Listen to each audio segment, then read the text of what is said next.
Hindi lang ang pisikal na pangangatawan, kundi maging ang mental health. Apektado rin ng COVID-19 pandemic.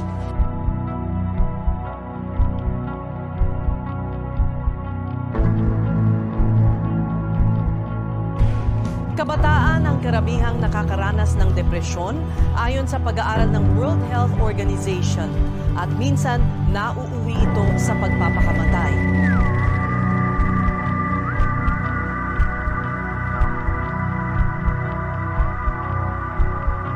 Around 800,000 individuals commit suicide every year, according to the 2017 Global Report of the World Health Organization. In the same study, it was found out that suicide is the second leading cause of death among young people in the 15 to 29 age bracket.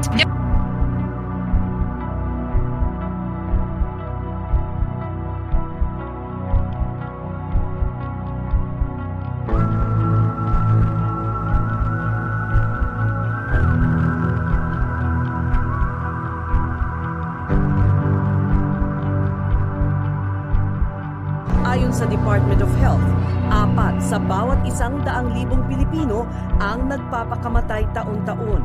Sa pag-aaral ng World Health Organization, 4.5 milyong Pilipino ang may depresyon noong 2004. Kapansin-pansin ang sintomas ng depresyon, kalimitan sa mga may edad 11 hanggang 34 anyos.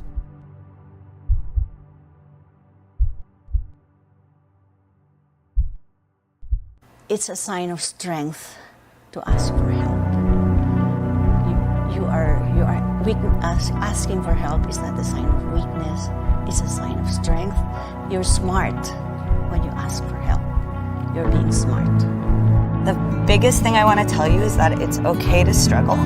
For anyone who is out there struggling, know that you're not alone. There's other people going through what you're going through too. Being good to yourself. I think sometimes people don't give themselves permission to honor themselves and be good to themselves. What you feel is real, and it matters.